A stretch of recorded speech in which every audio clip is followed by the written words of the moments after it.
All right, there we go. We should be live. So Heck yeah. we're on whatever episode number this is now. I think it's 173. I believe so. I think last week was 172. That's how numbers work. That is That's number been go up. that yeah. It keeps doing that somehow.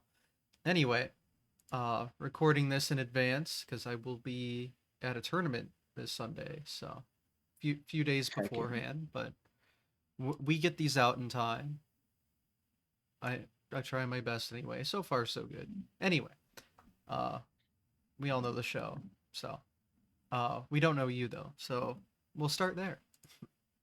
Sure thing. Nice to meet you. I am James Swan. Uh, I have been speedrunning for the last couple of years. Been doing behind the scenes production work for even longer than that, about 8 years. But only behind the scenes production work in the speedrunning and volunteer space for as long as I've been a speedrunner. Just about 6 months longer than that, maybe.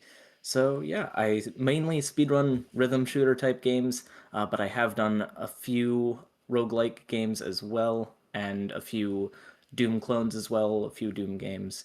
Uh, Slowly expanding into more and more things. A couple of friends got me into Peggle for a little while, Of so course, yeah. uh, and then of course King J0444, the legend himself, got me to do a golf with your grandmother speed run. So Yeah. yeah, I am at the bottom of the leaderboard in perpetuity for that. I will never do another run of that. But Fair I enough. did one. I did one, so It and counts. it was so much fun. It counts. that is a game. It is a game that exists. Yeah, I was there in the front lines when it was showcased, and that was a time to be had for sure. It yeah. So it sounds like your production work in the speedrunning scene and your speedrunning career, I guess, kind of sound the same, kind of at the same starting point. So, what was that To starting an point? extent. To an extent, I'd been doing production work for a lot longer. Production work is my main job. I've been doing production work for almost 8 years now, professionally. But this is more about the speedrunning type of thing. The first event that I did production work behind the scenes for in a speedrunning event was Summer Games Done Quick 2024. And I got to work on Peanut Butter's run. I got the shirt and everything. I was there. Uh, I was on the I know. floor and at the very front. That oh wow, It it was was it was packed. a heck of a thing to watch just all the people walk in just oh wow. I had seen crowds at that point. It was such a different thing though to feel the energy in that room at that time. And just to for the walk-off home run at the end to be what it was such a different feeling just to feel that pop off and to be there in person for it too. That was my first GDQ in person. I'd been watching online for a few years. Actually, started watching primarily in the online era during the COVID pandemic. And yeah, that was kind of the start of my GDQ journey with behind the scenes production work, doing a lot of cam ops volunteering. Shout out to the cam ops fam, love y'all. But it was really then that I realized, huh, maybe I can do speedrunning myself. Because I saw a lot of people just running niche games that I had never heard of. I didn't think anyone else had ever heard of, just in the practice room out in Minneapolis. And I was like, huh, I just picked up a game that I really like, and I seem to be going pretty fast at it whenever I'm playing casually. Maybe let me look up and see if it has an SRC board. Let me see if I am actually any good at it. I looked it up. Turns out some of the times I was setting would have been top times on the SRC leaderboard, and that's how I got into this little rhythm shooter game called BPM Bullets Per Minute that has since become more or less my main speed game. hmm And that took off quite quickly for you, judging what happens the next To GDQ. say So, the least, I more or less started playing BPM every single day. I kid you not. Uh, between the end of Summer Games Done Quick 2024 and Awesome Games Done Quick 2025, I think I did a few runs of BPM quite literally every single day. I did get a few world records. I still have a couple of world records, but through that, I also made some of the best friends that I have in the community. I got to connect with some of the devs who are still connected tightly with the community. But I ended up getting a run into AGDQ 2025 somehow. How I managed that, I have no clue, but it was the first in-person run of a BPM game since the online era, because it had been run once before, but that was during the online era, and we were thankfully able to show up in force to AGDQ 2025. We had even one member of the community fly all the way out from New Mexico Jeez. to just be there for the run, and it was the best experience that I could have ever asked for. And we're all still connected too. And that all happened in like a few months. 6 months that felt like, in retrospect, it feels like 2 weeks. Yeah. And now we've got another game coming out in the series. Check out BPM Bit Crushed, by the way, a spiritual successor to BPM. Same devs, same composers for the soundtrack. Demo out now. I'm not being paid to say this, but the demo literally came out yesterday.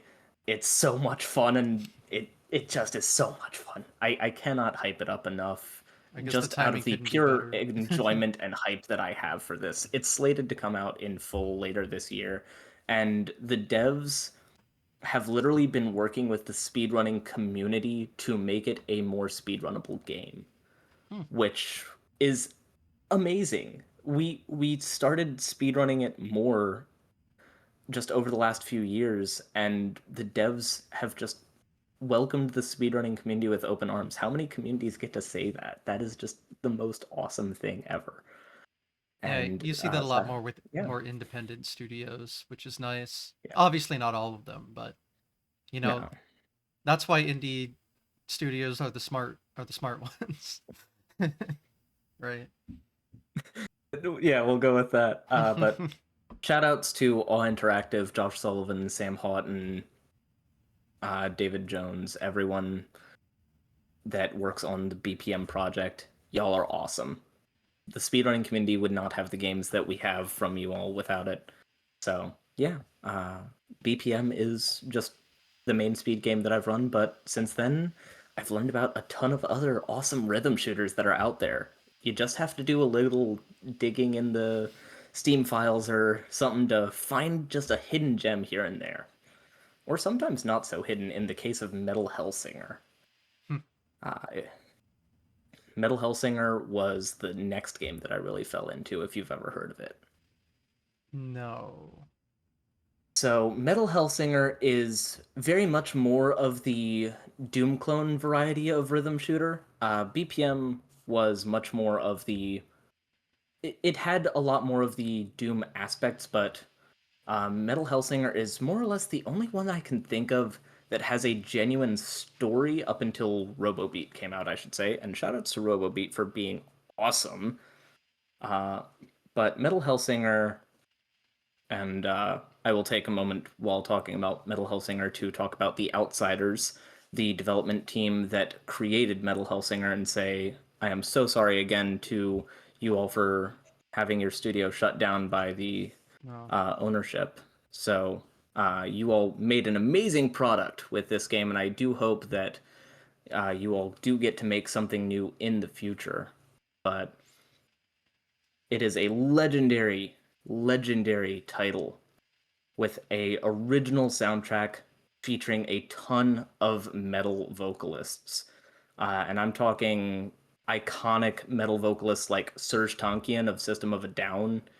Uh, if you know uh, Dennis Lixon of Refused, though also the lead vocalist of Samurai from Cyberpunk 2077.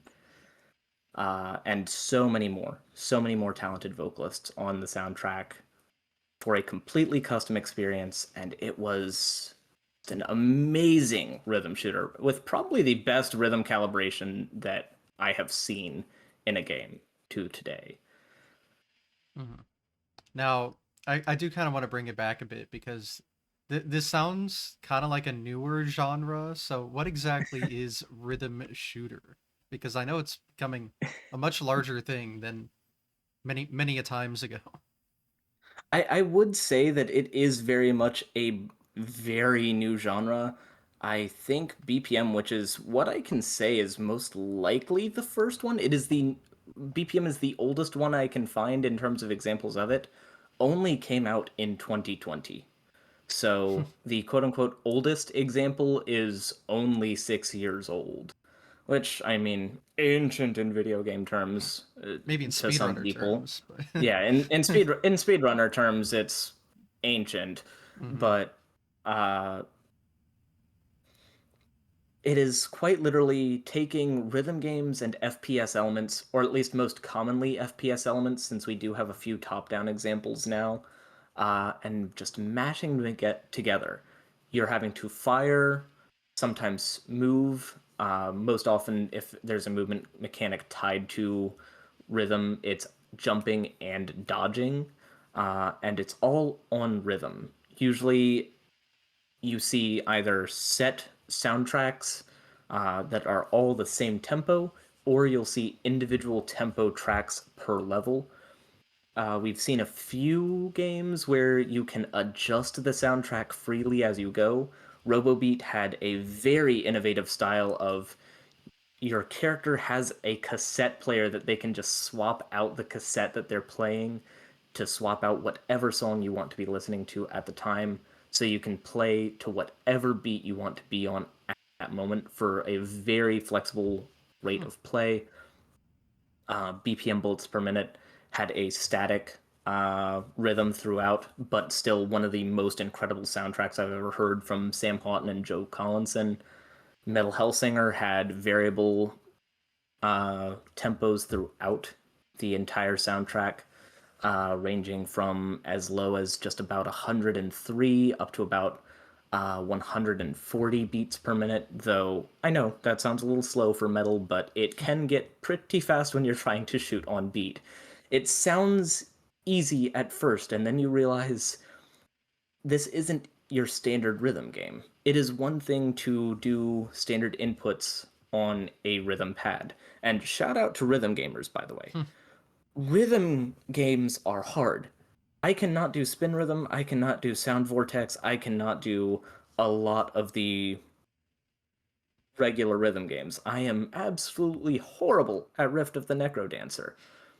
But for whatever reason, I can get into rhythm shooters like this. But I also know a lot of rhythm gamers who have tried BPM and looked at me and gone, "How do you manage to do this?" It is a wonderful little subgenre right in that realm between FPS and rhythm, where you're having to strain your senses to the maximum, keeping that tempo in your ear, and straining that hand-eye coordination as well as just moving every single muscle that you can, keep everything in touch. And it's one of my just most enjoyable experiences ever. And if you're doing something like Metal Hellsinger, where there are set spawn locations, you're training your memory as well.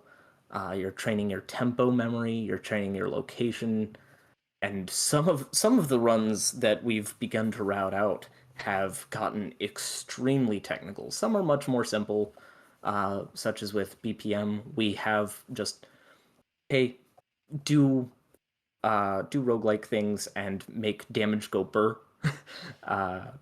But with Metal Hellsinger, the All Torments run has become probably the most technical run that I have ever routed. I have a multi-page document of notes that is still growing, actually, of just every single one of the torments, of all 21 of the torments, going into kill by kill sometimes details as to how you go through each of the torments. Eventually, it might come down to beat by beat, but that Hmm. might be just a little too much depth to go into. Instead of it's funny, like instead of a frame perfect trick, a beat perfect trick. We actually do have a few of those. We Yeah. actually do have a few of those. I wish I was joking, but I have found a couple of those in Metal Hellsinger.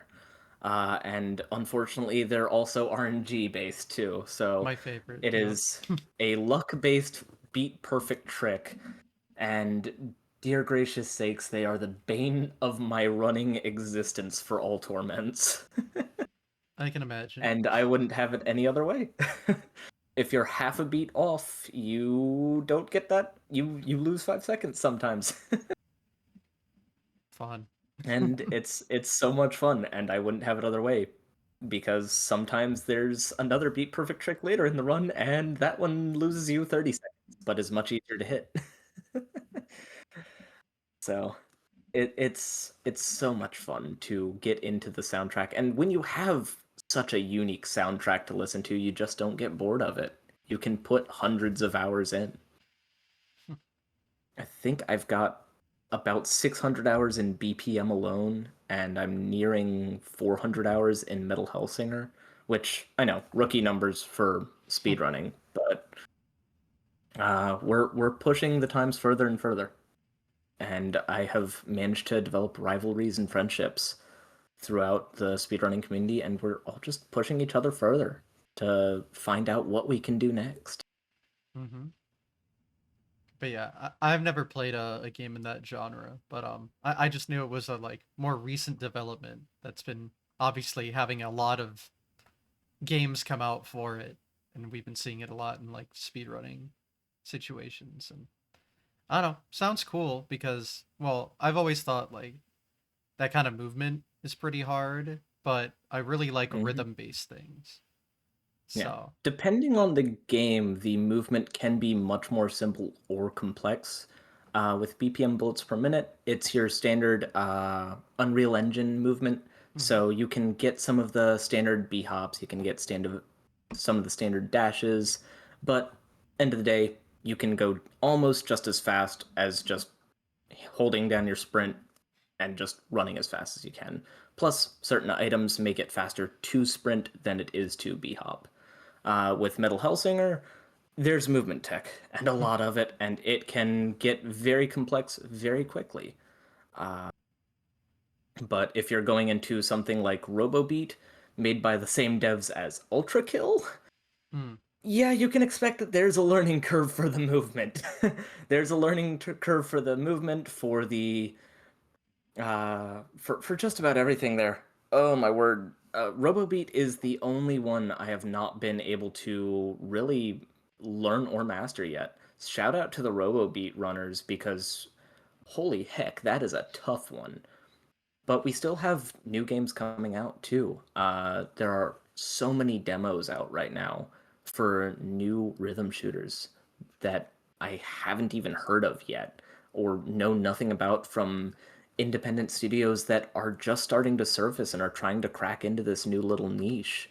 I think there's a new one called Tempo Punk out that's based in a cyberpunk style part that's based in a cyberpunk style universe and has a few different progression options. I haven't played the demo too much, but it looks extremely cool, so I'm looking forward to good things from there. Obviously, I mentioned BPM Bit Crushed already. Mhm. Looking forward to that. But there's still so much coming from this community and from obviously the development community as well. There's so much to be excited about from rhythm FPS games and just rhythm shooters in general because the bounds of this genre have yet to really be. I'm not going to say they have yet to be pushed because that would be rude of me to say. Metal Hellsinger has obviously a VR port as well, which that pushes boundaries. Hmm. BPM Bit Crushed is the first top-down example of this genre, and is going to absolutely shatter some boundaries by competing with a lot of other games out there.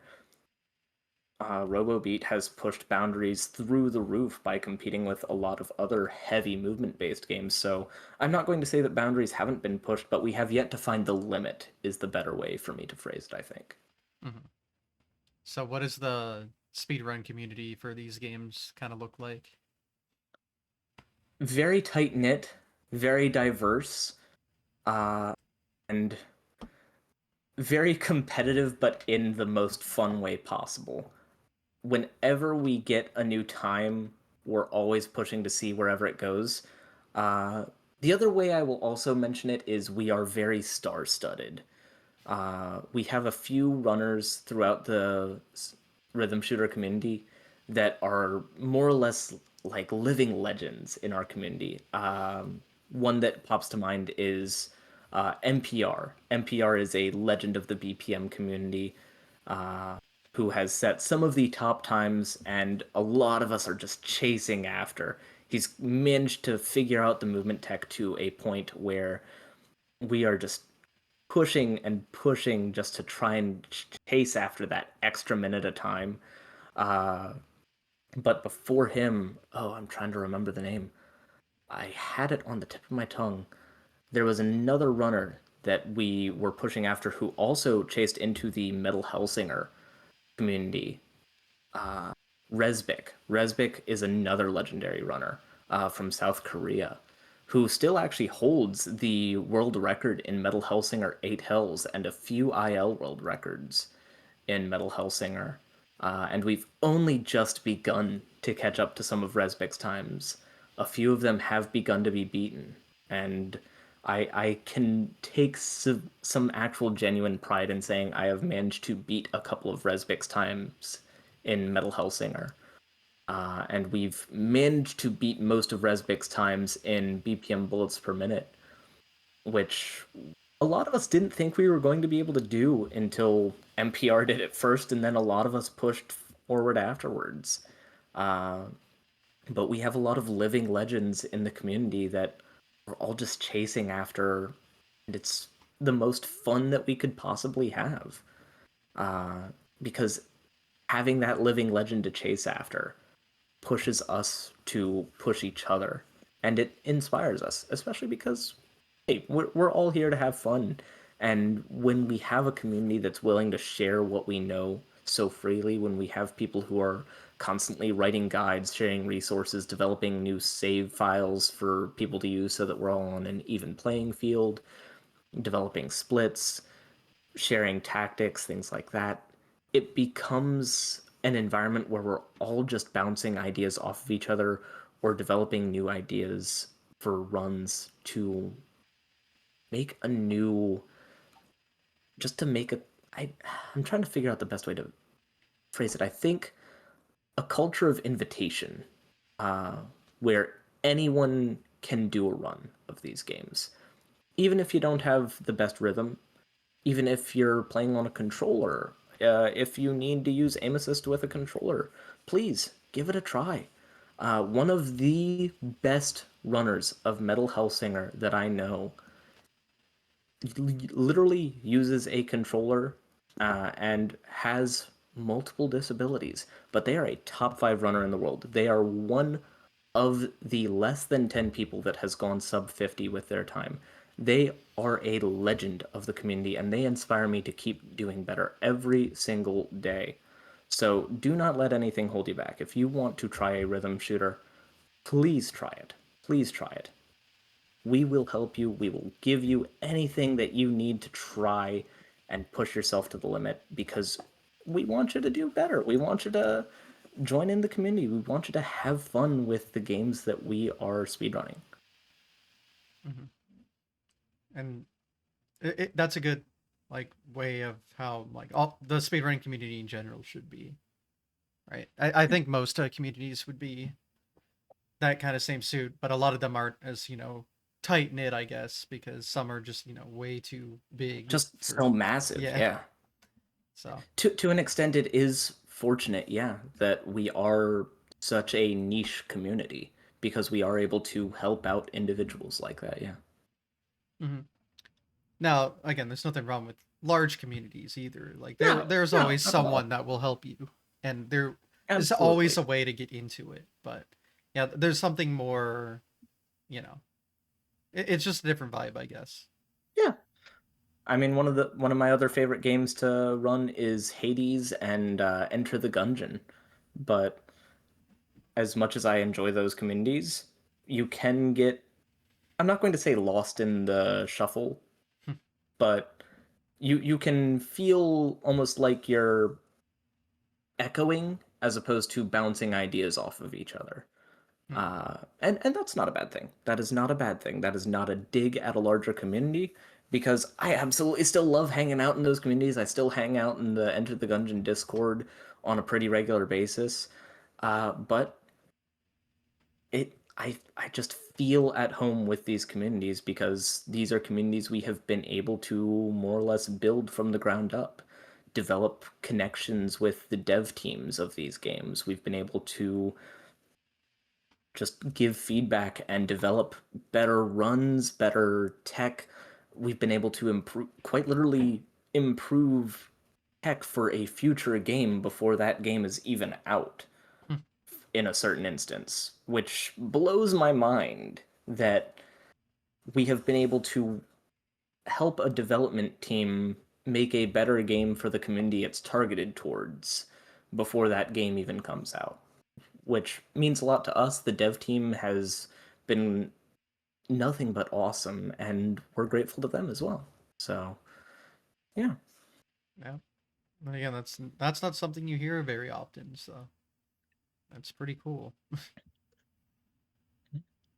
Like I sometimes they get maybe involved after the fact to be like, hey, can you unpatch this or make a speedrun thing, and maybe they'll do it, but Yeah. active involvement while the game's being developed, I almost never hear anything like that.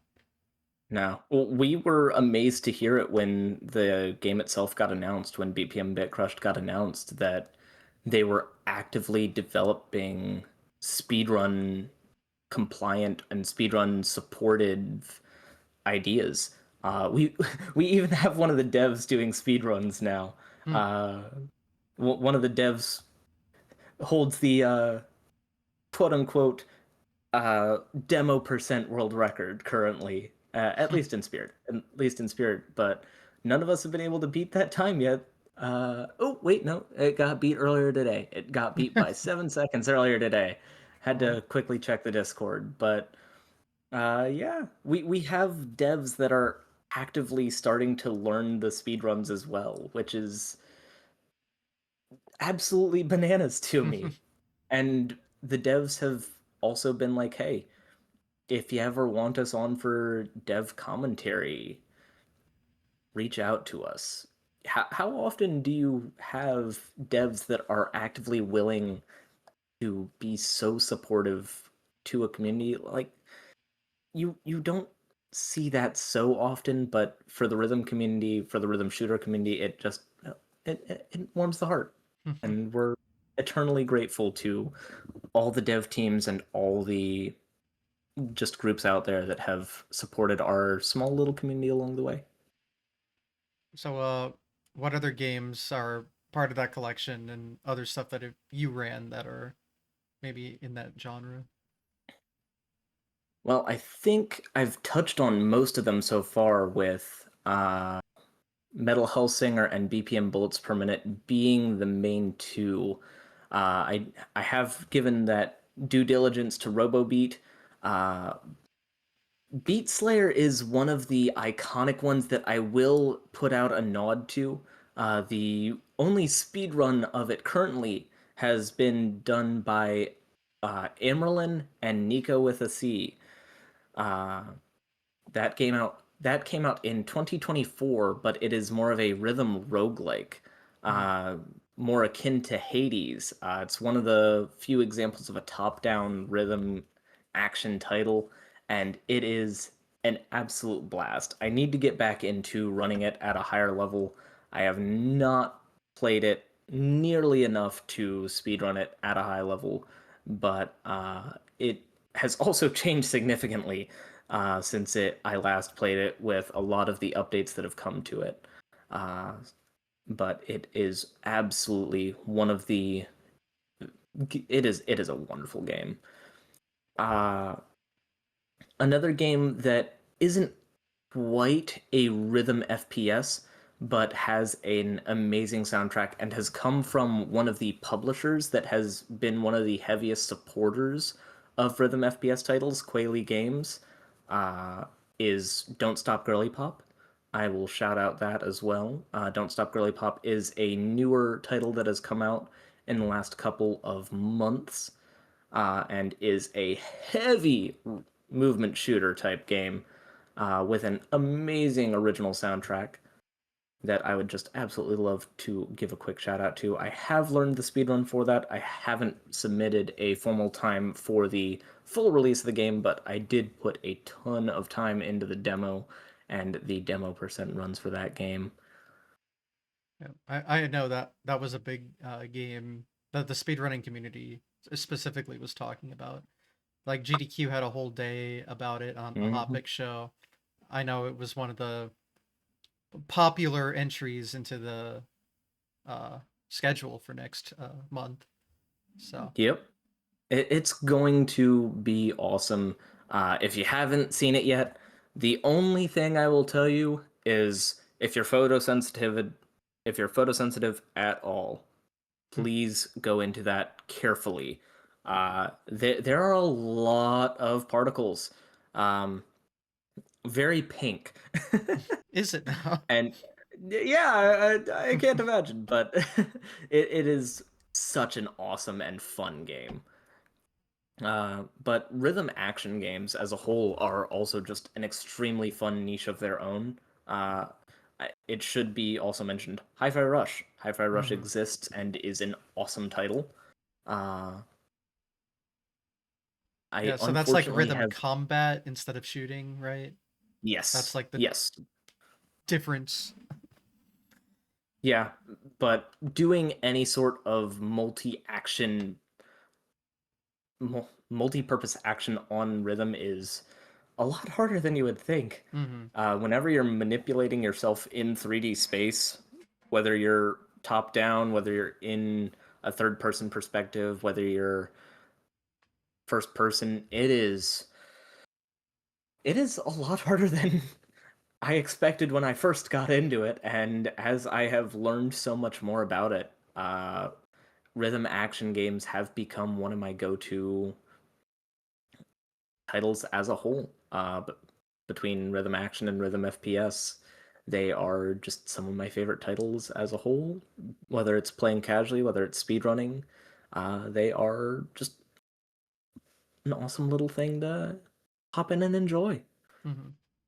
I feel like overall rhythm based, I'll just say untraditional rhythm experiences are a more modern concept as well. Like obviously Very much shoot so. the niche of shooters like very new, but overall like the whole thing is very Yeah. new. Yeah, we have had certain things in the past that have kind of uh, set the groundwork for it. I mean, Muse Dash kind of set the basis for certain elements of it, I'd like to say, which you can definitely see some of Muse Dash's inspiration in a game like Unbeatable, which came out recently. I think that was just back in December when that came out, I've heard a lot about if it, you're yeah. familiar with that at all, which is just an amazing game as well. Uh, I absolutely suck at it, but it's absolutely amazing. Shout outs to the runners that are able to just set some of the top scores on that game. I I cannot do what you all do. You all are far more talented than me in that capacity, and heck yeah, keep up awesome runs on that. Y'all are legends. But I will also say Crypt the Necrodancer Hmm. also stands to be mentioned here with setting the groundwork for some of the rhythm action titles as well. Yeah.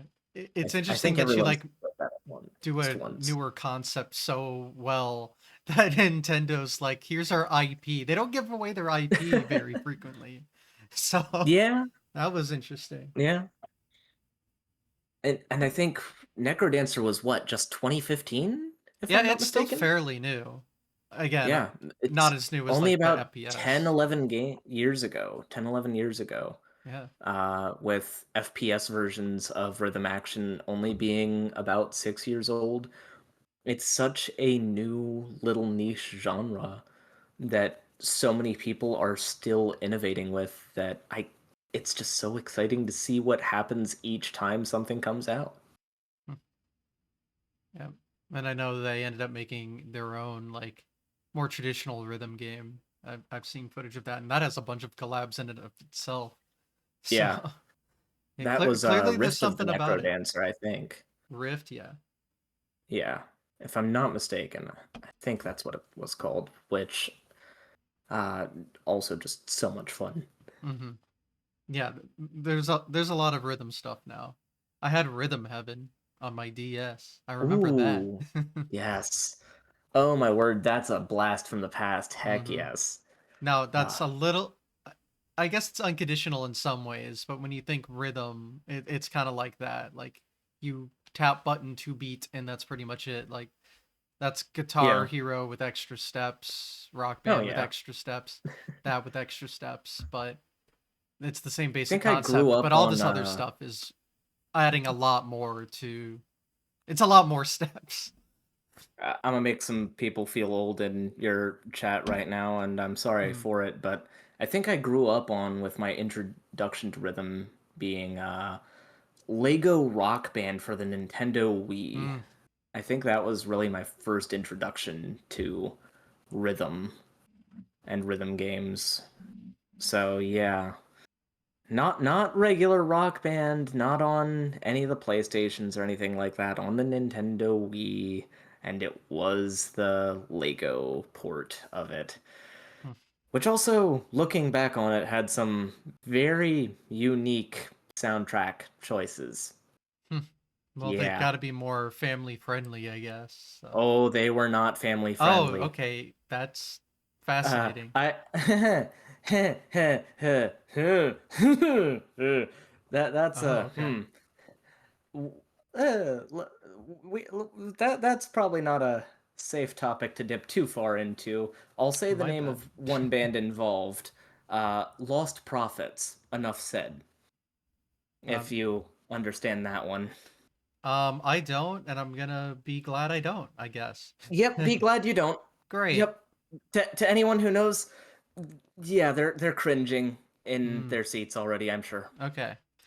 I listen to classic rock, so Heck yeah. yeah. Classic rock's the way to go. So Classic when I rock's the think way of to go. rock band, that's more the kind of music I'm thinking of. I'm picturing.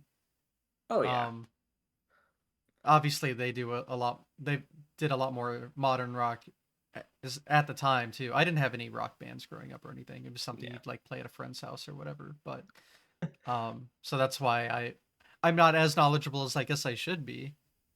Nah, but you're all good. You're all good. Uh, but Honestly, it's most likely for the best hmm because the best way to enjoy music is just to, you know, enjoy music. Listen to what yes. you love. If it's a good sound, it's a good sound. hmm But it does sound like it all ties in well to gaming too. Obviously, it can leave an It impression does. on a lot of people, and they can do some creative ideas with it, and make their own original thing that ties into this kind of stuff. And I don't know, a lot of ways to enjoy it. Yeah, and that's the best part about the speedrunning community, the rhythm game community, the rhythm action community, just about every community you can find that has its own little niche. You can find something you love that sparks a nice common ground between you and a lot of other people, and then you just get to have so much fun with people that you just get to call your friends. Hmm. Um, And sometimes you get to do a little good for people along the way. well, actually, that's a great transition because I was gonna go back into like marathon stuff. So, Heck yeah. well, I guess we can start there. So, um, you were saying obviously when you started getting into speedrunning yourself, you were already watching the events, but I know you working on events and speedrunning kind of was around the same time. So, how did the working at events start, I guess? With working on events, I'd really just been watching for so long, and I have always been volunteering for most of my life. Was a Boy Scout as a kid and grew up all the way through the Boy Scouts. So volunteering's always been a part of what I do. Uh, Help out people in need, raise money for charity. It's something that I love to do, and when I realized that my skill set as a production worker was something that I could use to help out a group like GDQ that I really enjoyed watching, I was like, oh, hey, I can go and do this. So I went ahead and I threw my name in the hat for the Cam Ops crew for SGDQ 2024, and lo and behold, I got picked and I got to go out there and work one of the most awesome events that I've ever worked. Since then, I've managed to make it to just about every mainline that has happened, and I've gotten the chance to work some really, really incredible moments throughout JDQ over the last few years, and sadly, I will not be at Summer Games Done Quick this year. Summer Games Done Quick, I've got other work obligations, not going to be there, but I will be there for Awesome Games Done Quick. I'll be back. That it's not going to be a long hiatus. I don't plan on taking too far. Yeah, I've gone to every event since my first one that's been in person, except for one. So, and when I say that, my first event was in 2018. So, Nice, yeah, very I may have nice. an addiction. It's fine. Yeah, just a little bit, but I mean, hey, thank I all I can say is that I'm thankful that I went to in-person events because through in-person events, I learned about a lot of the smaller online events that happened, stuff like no glitches allowed, preventathon, fast-paced events, all sorts of stuff. mhm. So, with the, are you allowed to like go into detail about what specifically you do behind the scenes at the GDQ events? To an extent, there is obviously an NDA I sign Yeah, each time. Um, it most of can the be more time I'm doing generalized. It doesn't have. I I'm not. will speak to the capacity that I can. Mhm. I do cam ops. Yeah. Cam ops is obviously we're split into two parts. We have our main stage cam ops shifts, and then we have interstitial cams. Interstitial cams are sign up by whatever interstitial you're most interested in. Uh, Usually, obviously, there's a number of interstitials every day. Mhm. Most cam ops will usually get one, maybe two each day, depending on how many they sign up for or how many they are interested in. Uh, lo and behold, if you're there for the whole week, you might be able to do one every single day. If you're not, hey, that's all good. Just maybe you'll get an extra one on a given day. You'll get one or two. Uh, our head of cam ops, Oggendrocker, one of the Mhm. best, absolute legend. Love him to death. You can say his name Um, correctly, aka backwards, because I just know Richard. I don't even see, try. I kind of had to learn how to say it backwards because I hosted for his Tetris run last event, Mm. at last Summer Games Done Quick. Was that So, the uh, 99, right? yes, that was the Yes. Tetris 99 run where we actually had someone from the crowd win, which was even cooler. We had someone from the crowd win when we were doing crowd participation for Tetris 99. But yes, I did have to learn how to say Oggendrocker, which was so much fun. Shout outs to Spike Vegeta for teaching me how to say it backwards correctly. Yep, again, I've never Uh, tried. Uh, it's easier than you think, but you look at the letters going backwards and you're like, that does not spell a word that I know. that's just word but gibberish. but as I was saying, main stage shifts, obviously that's the usual 4-hour shifts that most volunteers work at the event, and you're usually working most volunteers work 2 shifts per event. Sometimes you'll work more, sometimes you'll work less, depends on what your availability is, how many volunteer jobs you're working, and how long you're at the event for. Um, Though if you're doing interstitial cams as well, if you're doing a lot of interstitials, or if you're specialized in interstitials, you might be helping out with a little bit more. though a lot of us also really, really, really like to do interstitial cams Hmm. because, no offense to the main stage cams, it's by the book. You're setting your camera up, you're setting the shot, you're making sure everything is static, and you're making sure everything goes right, making sure nothing breaks. If anything does break, you catch it and you make sure that no one in the crowd or in the chat notices that something broke. We've Because had they things will. break, unless you do it really well, because sometimes you can get away with making sure that no one notices something, especially if it's 2 a.m. on a Tuesday in the middle of horror block and the jib fails and knocks out the power to the camera. Oh, that's not good. That might have happened once. Needless to say, that was the straw that broke the camel's back and why we bought new jibs. No, these things But happen. and when I say that it happened once, no one noticed because we resolved it in less than 10 seconds. Because when you're working with a well-oiled machine of a crew and you've got the entire backstage crew there to help you, no one notices that something goes wrong because you're a good team. You have a team there to support you at all times. So, So main did the stage, feed even go when out? something does, for the camera itself, for Yeah. the camera itself, uh, it since the video of it is still up, I can talk about this one pretty freely. Um, I believe it's the Condemned Criminal Origins 2 run from a couple events ago.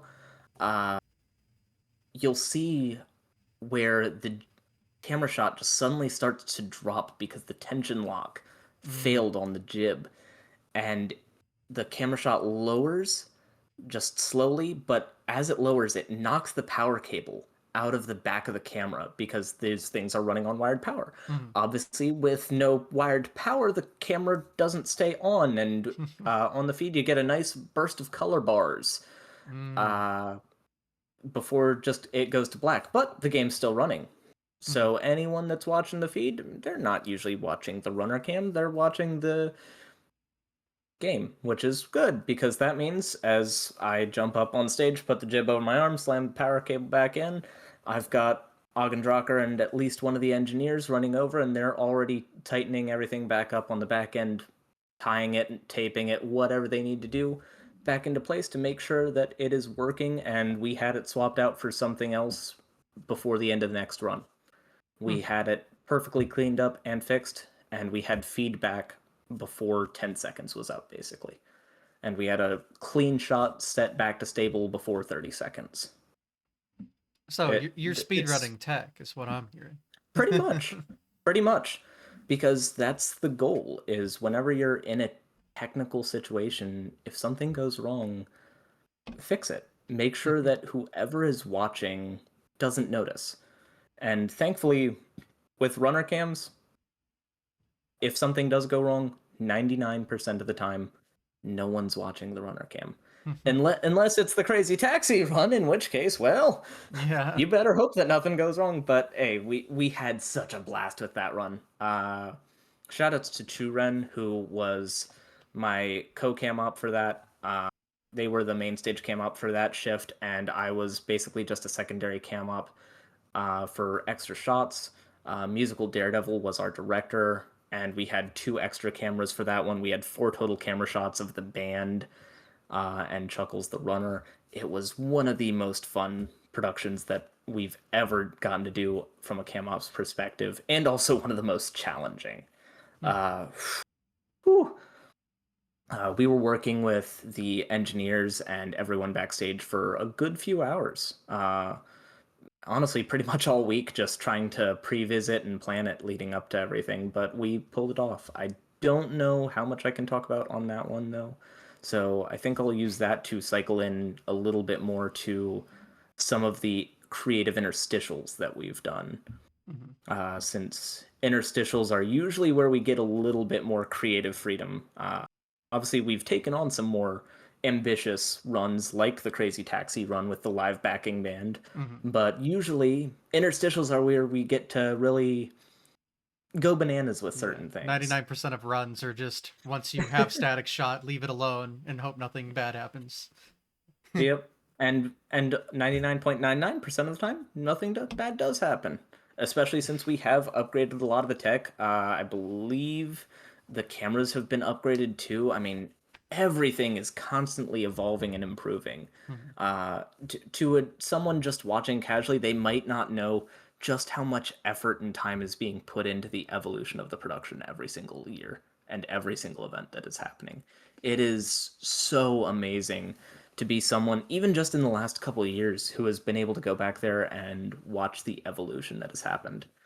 But from an interstitials perspective, it's even more amazing with the creative levels that occur on the interstitial stage.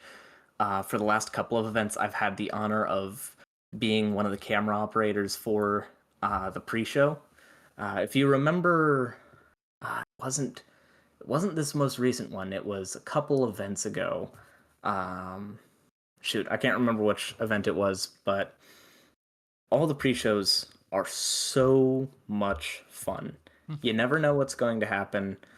Whether you're the pre-show team that's on a technical perspective, I don't want to spoil the magic. I don't want to spoil the magic, so I am obviously going to leave that as is. But all the interstitials are such a unique experience. Even just a prize presentation can be so unique. Uh, if you have the prizes that are laid out behind certain individuals, you can get creative with how you're shooting the prizes. I think one of the best shots that I've had from an interstitials perspective was there was a prize presentation, I think also at Summer Games Done Quick 2024, where we had I think it was a Quagsire plushie on one of the shelves, and it was just basically over Greta's shoulder before a presentation was about to happen. And for just the heck of it, I proposed the shot to the producer for that interstitial of like, hey, what if we opened on a really tight zoomed in face of this plushie? Because you know the Pokemon fans in the audience will pop off for that. And we've got a decent crowd here right now. And I know I can do a smooth zoom out and pan down to a two shot of our presenters.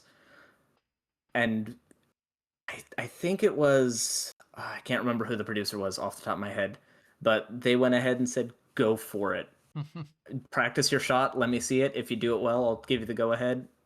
They said, go ahead. And when we cut from the production feed to the interstitial feed of just the Quagsire's face there, from the crowd, you can just hear, yeah, from one person who was just really hyped to see that Quagsire's face. And it broke everyone back there. It broke all of us on the interstitial set, and that's what we're going for. If it gets that reaction, between the live reaction and the chat pop off, that's all we're going for. Is just having a good time Yeah. and laughing our butts off sometimes. Yeah, it's something I've noticed, and actually, I feel it's really underappreciated is the interstitials. Like, I remember back in the day, interstitials were mostly just interviews and prize segments, and they were pretty standard. Obviously, pre-shows evolved more and more. That was also used to be pretty Mm-hmm. standard for a Oh while. yeah. But yeah, it was only like a couple of years ago too now where they started doing like truly unique interstitials where it's not just prizes and interviews. There's like Yeah. other stuff like maybe a fun little game show or some other sort of presentation.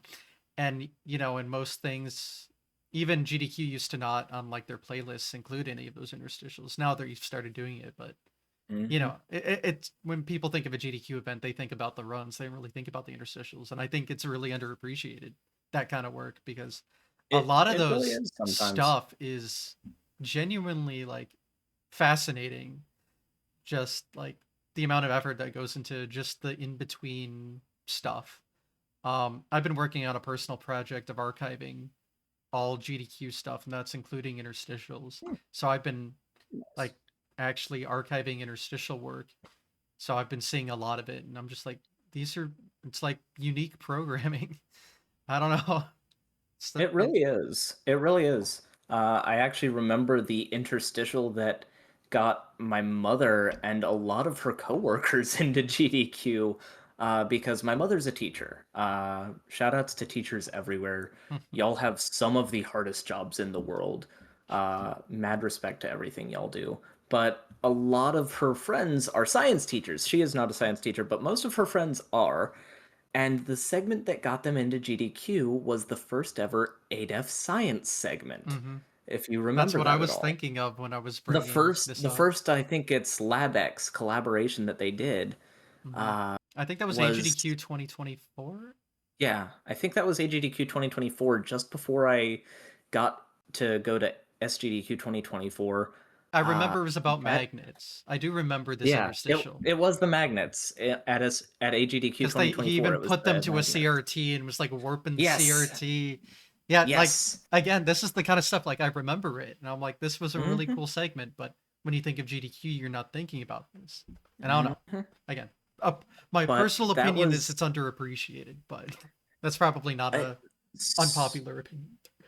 so many people don't realize how much of an impact that it can have. Or I let me rephrase that. The casual viewer who is only watching mainline GDQ events for the speedruns may not realize the psychology of telethon style content and how that telethon style content can psychologically incentivize you to donate and push your money and draw in new viewers to push you to donate more to this charity.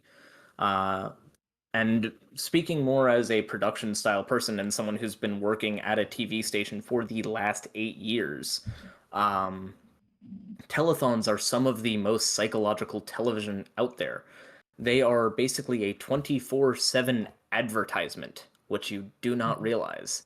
And for lack of a better term, GEQ is a telethon. They are just a different type of telethon. They're a gaming themed, speedrunning themed charity event, which is so cool to see a traditional form of media taken to a new style. So when you see a unique style of media moved into that new realm, and you see something like that come into a new light, you never notice all the ins and outs of how important that interstitial content becomes. Because that interstitial content is what truly drives donation pace.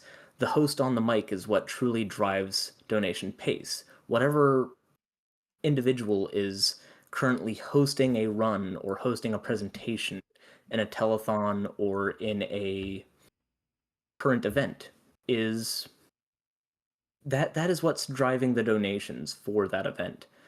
So yeah, I do believe you when you say you think interstitials are underrated. Interstitials, hosts, and honestly, the runners themselves to an extent, because the runners that are able to drive donation base on their own with expert commentary, well timed throws to host, banter with hosts, and ties into sponsors and things like that, or pushes for donations just in a natural flow. That is a talent that is honestly underrated in a marathon environment. Mhm. Yeah, no, it's hard. Obviously, I focus on just performing runs well when I'm there. Like, it's a whole Yeah. different talent to be able to do that and like commentate what you're doing well, but also in a way that incentivizes donations. That's like there's layers of I don't know. That's hard. There's a reason I have so many commentators. Mm-hmm. I'm a rhythm FPS runner. I cannot focus on commentary. Mm-hmm. There is only one game I can really commentate out of the games I run, and that is BPM Bolts per minute, but that's because it's the static rhythm throughout the entire game. And even then, holy heck, is it still hard. I've been playing it for 600 hours. That's why I can kind of just feel the rhythm now. Well, actually, yeah, that leads well into the next thing I was going to go into. So, your first event, summer 2024, behind the scenes work, but obviously we've talked about how you actually had a run in AGQ 2025. I believe that's the only time you've done a run for a At a GDQ main event line, so far. yes. So, just So far. what was that like? It was a lot. And fair warning to anyone watching or listening, I'm gonna get a little bit heavy here. Oh, okay. Um, it was a lot because AGDQ is always the event that I'm going to be pushing for um, runs to get into a lot harder than SGDQ because Prevent Cancer Foundation's uh, message and purpose hits a lot closer to home for a lot of reasons. That event was shortly after my dad had finished his first battle with bladder cancer, and thankfully he won that first battle. So I was able to celebrate on that stage. I was able to celebrate with some of my friends from the community that I was meeting in person for the first time. I was able to celebrate and meet them in person, and it was a joyous occasion. It was wonderful. So the fact that even with the message of the charity hitting so close to home, with cancer in the family and with a family history of cancer, the fact I was able to be there to make a difference, to raise money for an important cause that hit so close to home was important. And the fact that I had friends who were supporting me in doing that, the fact that I had friends from SGDQ 2024 that were at AGDQ 2025 who remembered me and were cheering me on from the crowd was amazing. And it made me realize that, hey, this maybe these online friendships I've built up are real. Which I mean, yes, online friendships are real. That's Mhm. not something that is in doubt, but there can be a bit of that dissonance in the mind sometimes of like, I've never met this person. How do I know we would get along if we ever did meet? But then I get to go to these events and I get to meet these people and we get to hang out. And sometimes you get to be roommates with two or three of them for a week or a couple of days. And you get to absolutely realize, yes, these are some of my best friends in the freaking world. And I would not trade it for anything. And I can certainly say that that AGDQ 2025 run coming in underestimate, meeting the incentive, especially with that incentive being met during another rhythm game. Shout out to, oh golly, what was the rhythm game that hit the million that event? Oh gosh, I cannot remember. But it was another rhythm game being run online that was absolutely awesome. It was an awesome showcase. I cannot remember for the life of me, but the incentive got for my run got hit during that, which was just absolutely awesome for a rhythm game incentive to be hit during another rhythm game. Uh, just so many cascading emotions, and to be running so soon after the million as well. Just there was still that lingering energy, that lingering hype despite being like 2 hours after the initial planned time. It was like 2 a.m.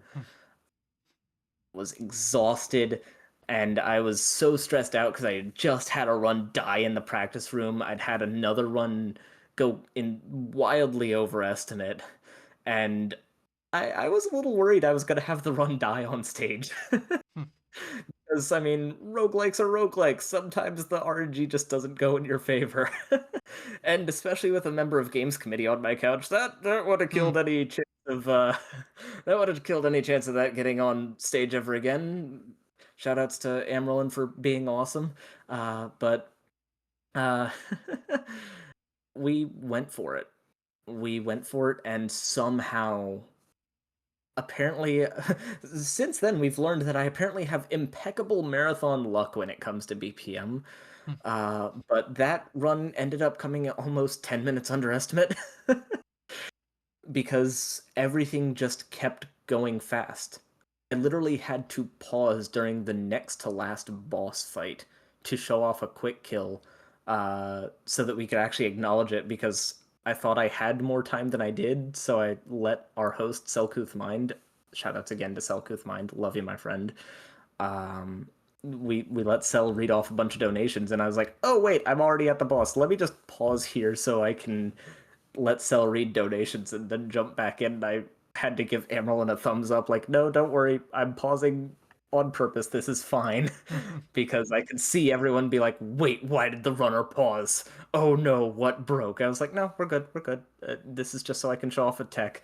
Uh, Everyone that was a hardcore runner was like, oh yeah, I know exactly what this guy's doing. And everyone else was like, wait, no, what happened?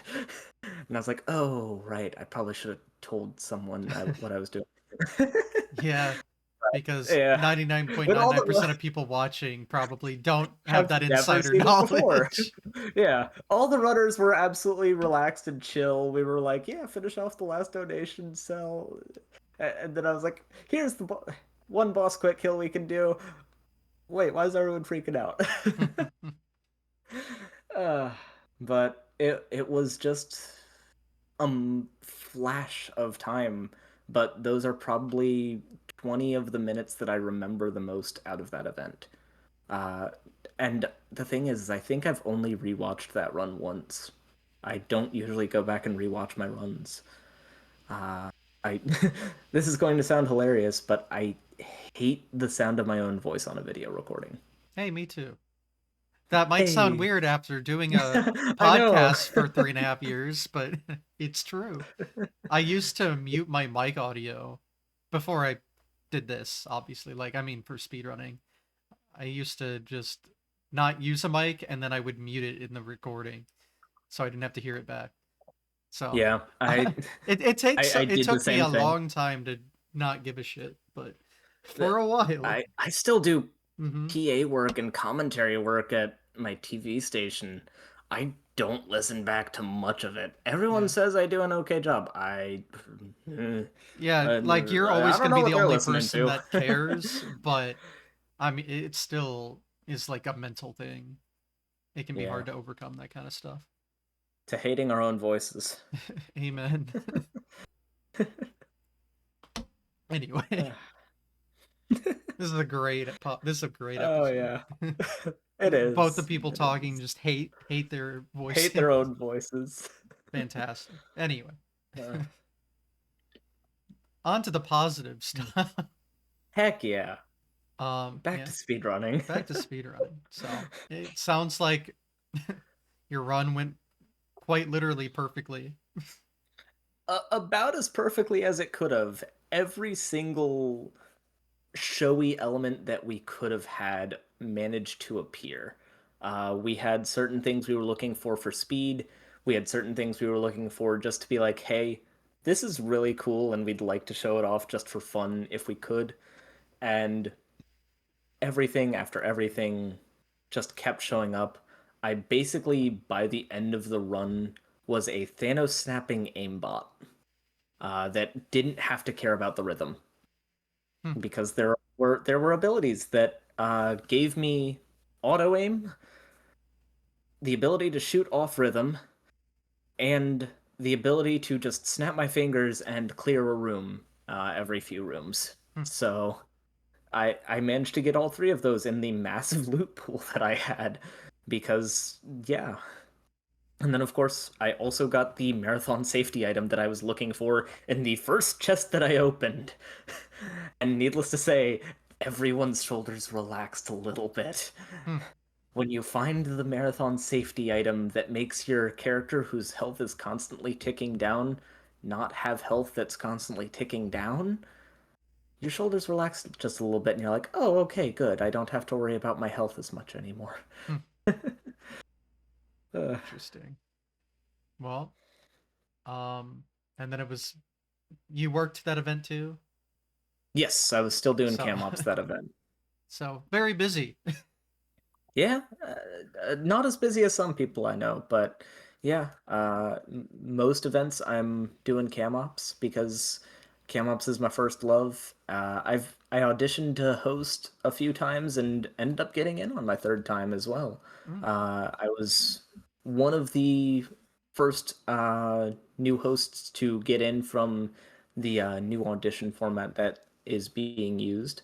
Uh, I started out with the new audition format, so I hadn't known there was another audition format before that. mm. So hey, cool. It was new to me no matter what.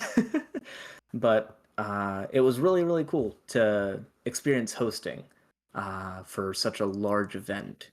Going from doing commentary though on a couch or from behind a mic in a television setting to hosting for a major event is definitely a massive mental switch. So shout outs to the hosts that can do it every event.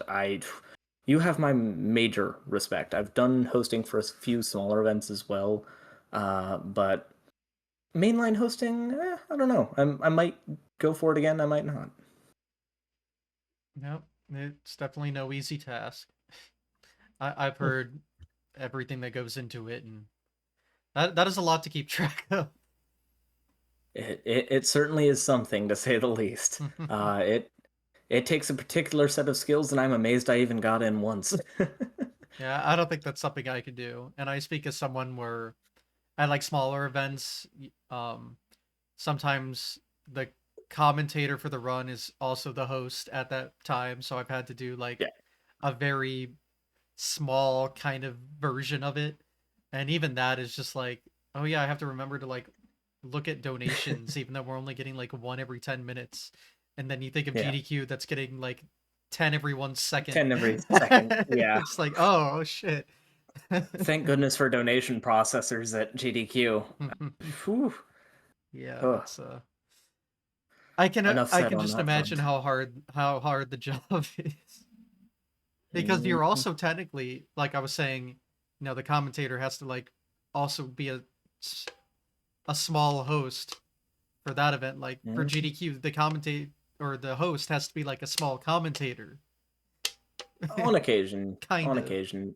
Depends on how good the chemistry is between the host and the couch, or depending on what the runner wants from the host.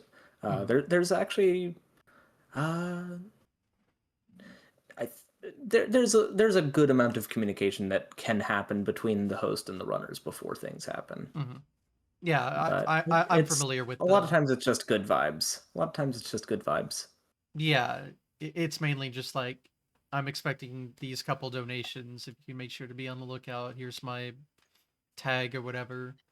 Yeah. Um, Here are the sections to look out for. Where in case I don't say now's a good time, it will be a good time. You know, yeah, like you have a lot of communication with the hosts for GDQ events, and I assume most other ones too, where you can have it the way you want. Yeah.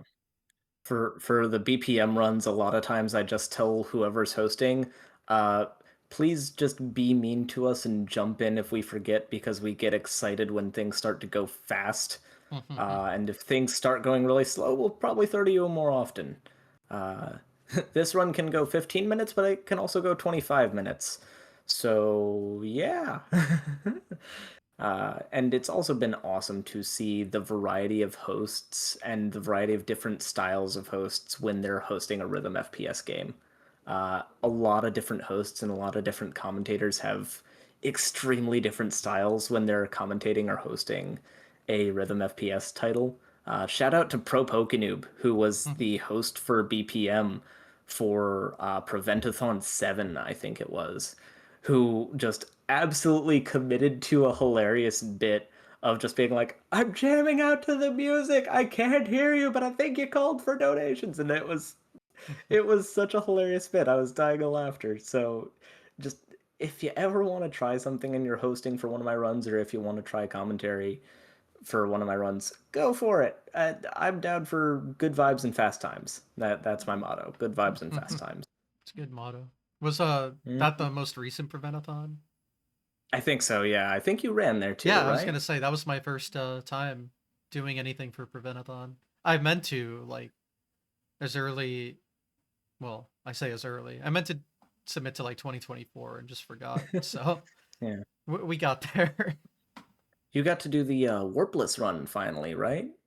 Yeah. Well, I've done Warpless plenty of times, but That was my first run for Preventathon ever. Yeah. Yeah. So that was fun.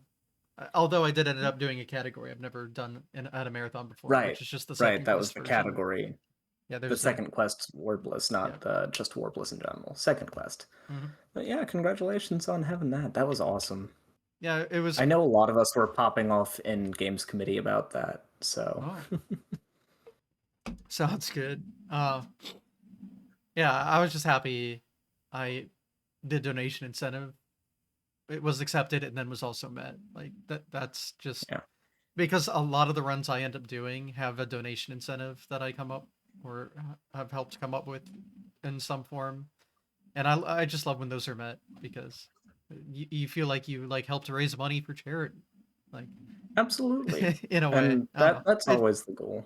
It's just good feeling. So Heck yeah. yeah, that was Heck fun. yeah. Um, yeah, that's a good event. And then since we're on the topic, I guess we can talk about your other marathon history. Oh yeah. I think Fastest Furs has been the other one that I've really gotten into recently. It's been it's been a bit of a surprise, admittedly. I had not expected to discover that aspect of my identity, but lo and behold, I did. I ended up discovering a little bit more about myself as I've grown more into the speedrunning community, and lo and behold, that ended up leading me a bit into Fastest Furs. And I got the chance to be on backup for Fastest Furs Fall Fest at the last Fall Fest that they had, but I had a full-on run at the online portion of the most recent Fastest Furs online for FWA, which was just absolutely amazing.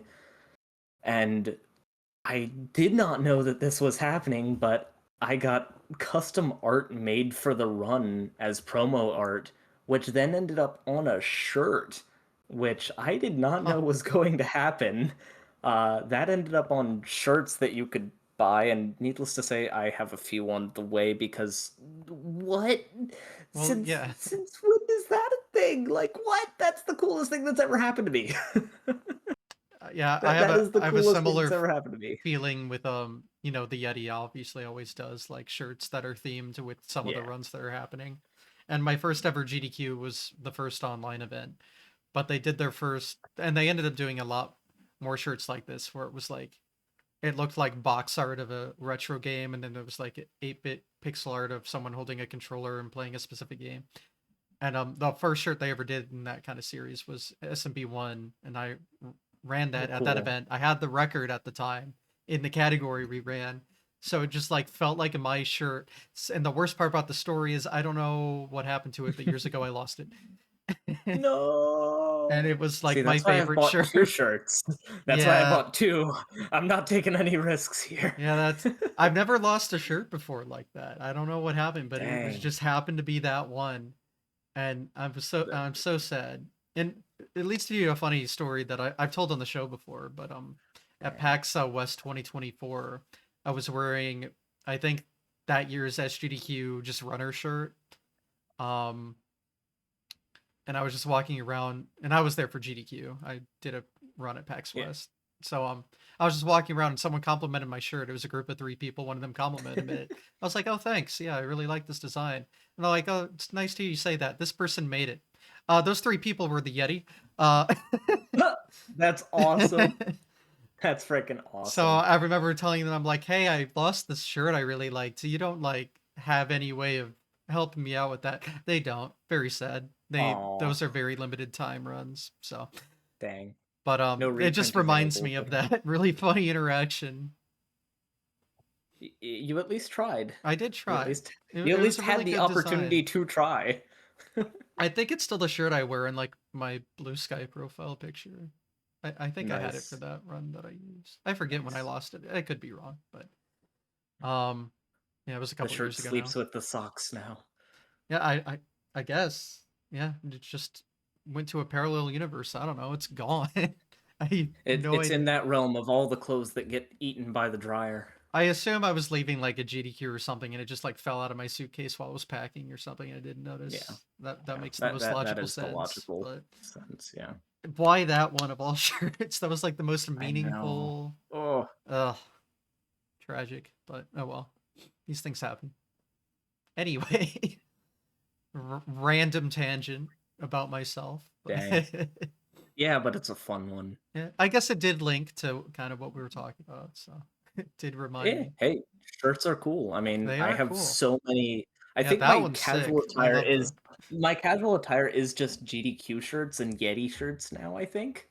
Just event shirts in general from everything I've done in the speedrunning realm Hmm. and production realm as a whole. Yeah, this is Event shirts are now my way to go. well.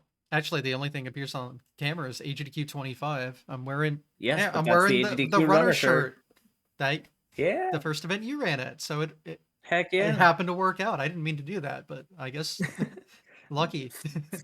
Fate finds a way. Yeah, Ah, something like that. the coolest story I have with my AGDQ 2025 runner shirt, I think, is I had a concert that I went to later that month, literally on my birthday. Ooh. Quite literally on the day of my birthday. I had VIP tickets to it, and I got the artist that I was there to see to sign the back of my AGDQ 2025 runner shirt. There you So, go. and the picture of that interaction is now my phone background screen. So, Makes sense. yeah. I mean, you gotta have fun with it. Hmm. I mean, if you're not having fun with it, and if you're not enjoying the things that you're doing, well, sometimes it is best to take a step back. It's why I ended up taking a few months away from BPM Bullets per minute. Why, while I love it and while it is probably my favorite game of all time, uh, after HDQ 2025, I took like 3, 4 months off from running it hardcore because, as I said, to get it into HDQ, I ran it more or less every single day for almost half a year, and that almost made me stop loving it. Mm. Uh, which now I'm like, I see someone putting in the thousands of attempts on a run like you have with something like Super Mario Bros. And I'm just like, that is a level of dedication that is on a whole other level. I don't know how it's possible for some runners, but at the same time, I know that I've put in almost 1,000 attempts to Metal Hellsinger for the 8 Hells run now. So obviously, a lot of those are just quick resets in the first level, which is less than 3 minutes. But well, it's I'm starting to understand though. I'm starting to understand just how intense some of this can get, and sometimes you do just need to take a step away to remember why you actually enjoy the speed run that you're going after. Hmm. Yeah, I've had a dry spell for a while now, or at least just not as active as I used to be. But yeah, no, it's hard. I was gonna say, you think you have it bad? I have to reset No, more than half the time everyone within 20 yeah, seconds. It's great. yeah. uh, It's usually within about the first minute or so of that level. mhm. First arena takes about 40 seconds, and if I don't get the right tech going into the second arena, well, it's a quick reset. Yeah. You wouldn't think the first level would make such an impact on an hour-long run, but it does because it can save about 15 seconds if you do it right. Yeah. I mean, I always think the first level's one of the hardest because you basically have to do it perfectly or there's no really point Yeah, continuing because that yeah. you I don't know. If it's not perfect, you're still at the beginning. It makes sense to just reset and wait till it is perfect and then continue. And then in my case, Exactly. you literally have to just because of how the game is structured. But um, Exactly. yeah, no. The first level is usually the hardest, no matter the difficulty of it. Casually, I say. hmm That's just speedrunning. I mean, I have the second fastest time in the world on the first level of Metal Hellsinger, and I now consider that to probably be one of the hardest levels in the run, Mm, just because of how hard it is to get that fast of a time. yeah, And I'm still almost 20 seconds slower than the world record held by Resvik. yeah. The So, first level is also usually the easiest to optimize, and then that makes it also hard in a different yeah, way. So yeah. yeah. I had to start figuring out my own tech to basically figure out how to go faster, and I still don't know all the tech that Resvik used to get that extra 20 seconds off. I've gotten close on a couple of occasions, but then I've suddenly lost that extra time somewhere. Uh, I know it's possible because I've been beaten some of the other times, but it's very difficult, and I'm always excited to keep figuring out more.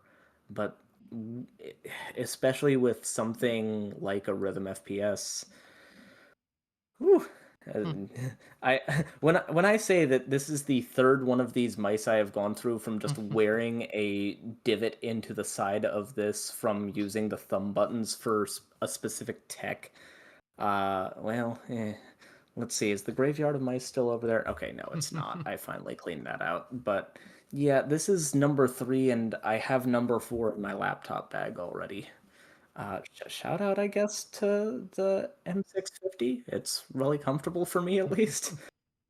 But oh golly. Yeah. Um, are there any other events you've done that we haven't talked about yet? um, I believe that covers the majority of them. I did help out with Steel City Speedsters in the past.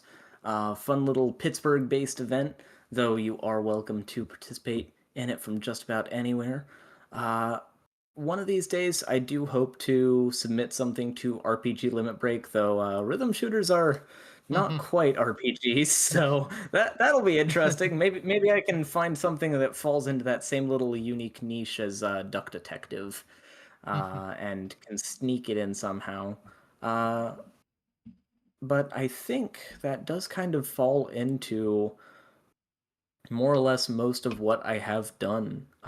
If there's anything I am forgetting, I do apologize to anyone that I might be forgetting. I think there's been a mutual aid or two here that I've done along the way. I know I helped out with PopCap for charity the last time that it happened. But that was more or less as just behind the scenes as a games committee member and as a comms buddy, which was very, very fun to do. I learned more about Zuma Deluxe than I ever expected to learn Ooh, in my life. Zuma. Yeah. I know. And we were doing full commentary. It was myself as the comms buddy and Satan herself as the host, who was basically doing secondary comms since our runner was actually restreaming from China and did Wow. not speak English. Wow. But they were the world record holder of Zuma Deluxe and wanted to do a run on the event, which I was like, heck yeah. Yeah. Get in here. I will learn how to do Zuma Deluxe, and I will learn how to commentate for Zuma Deluxe just to commentate for this run. Yeah. And if And anyone knows PopCap, it's Satan, so that works out heck pretty yeah, well. heck yeah. And that was probably it was a very unique event, and I do hope that PopCap for Charity comes back in the future because I would love to help out with it again. Uh, And when Steel City Speedsters happens again, I would love to help out with that again. If there's another online event or anything that happens in the future. But I also know that life is being life right now. Mm, So I'm probably slowing down for a bit. I okay. know I said fast times and good times is the motto, but honestly, sometimes you do need to slow down, take a step back, and focus on the real world. Take a step off a line and just center out for a little while. And hey, that's okay. It can't always be uh, fast times and good vibes. Sometimes you gotta go slow for a bit. Yeah. But hey, going slow just means you get to enjoy the scenery along the way. Hey, if there's one thing speedrunners love recommending, it's taking breaks. So nothing wrong with that. As my friend Kuritas, who is a rampant helldiver, would say, the Helldiver manual recommends taking 2 seconds to enjoy the scenery. Mm, So,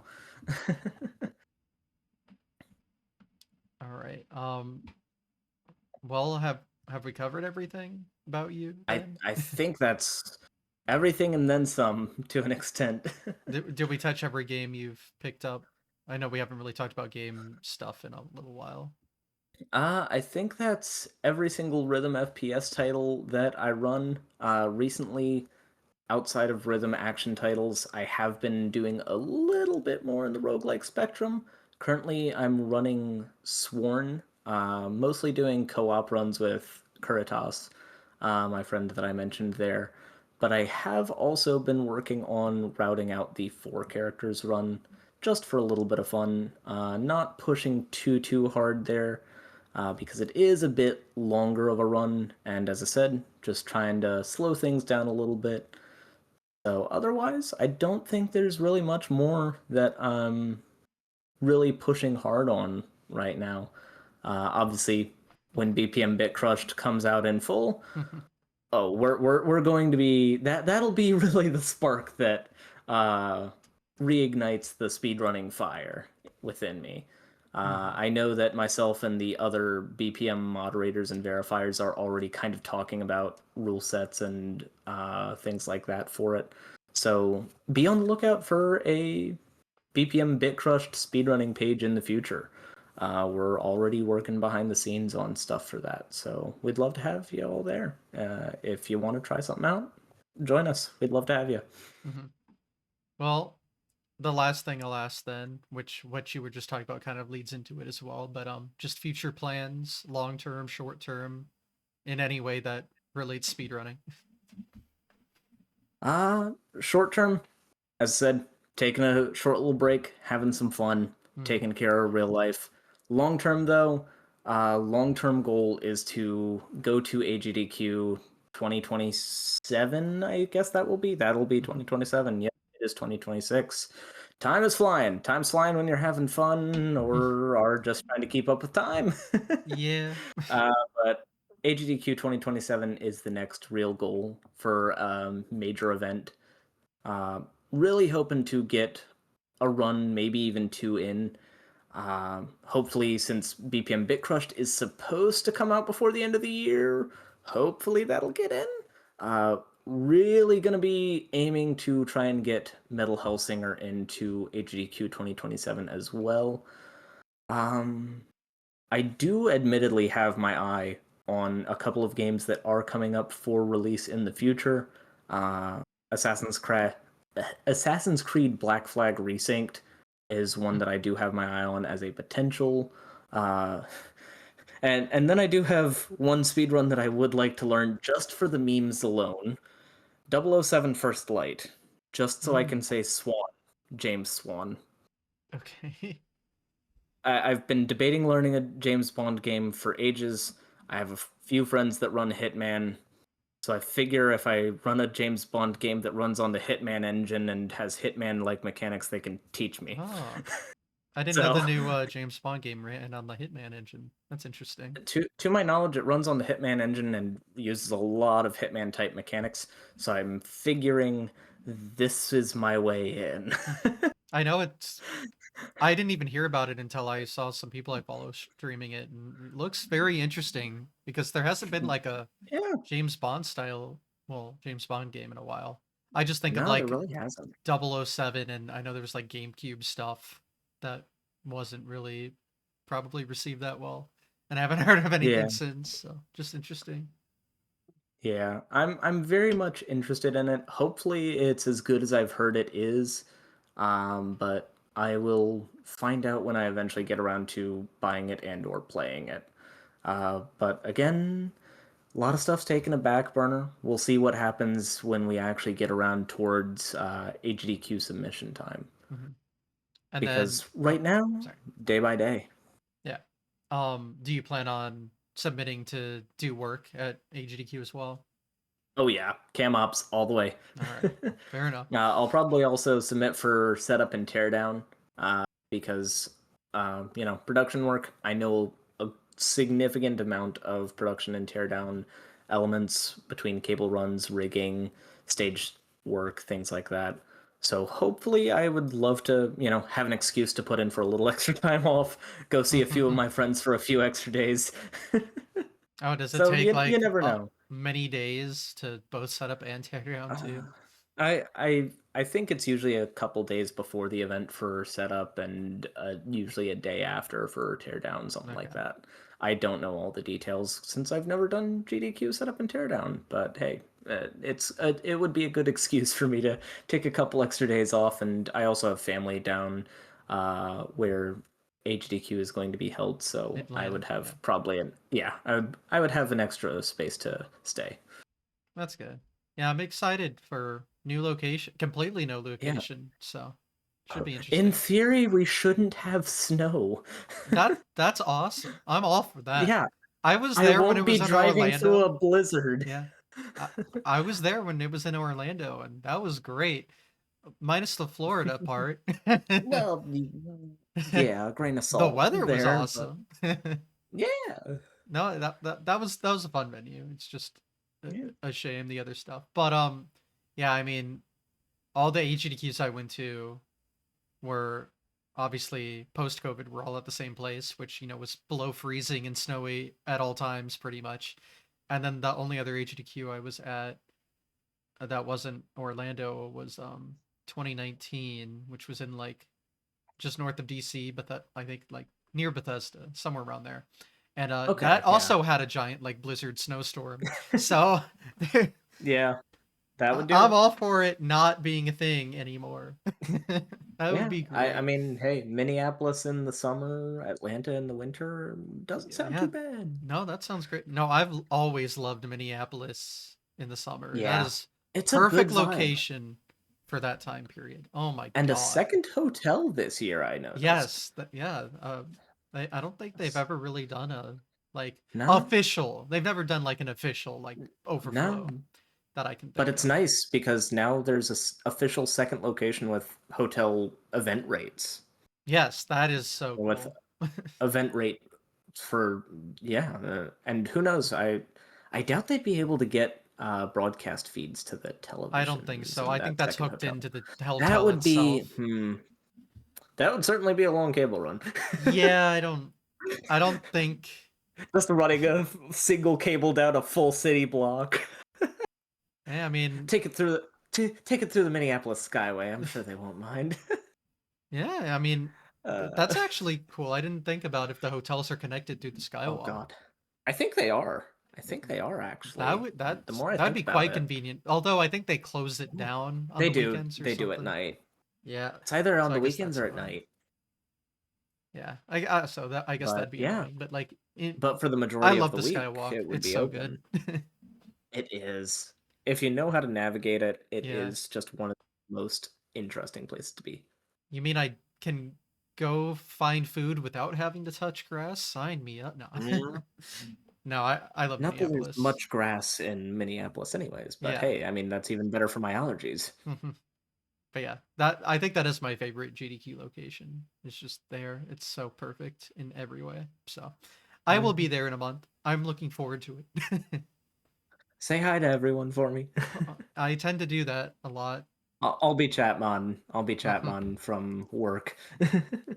Well, there you go. Heck yeah. All right. Well, I guess that's everything then, right? Heck yeah. Just about, yeah. All right. Well, Thank you so much for having me on. It's been a blast.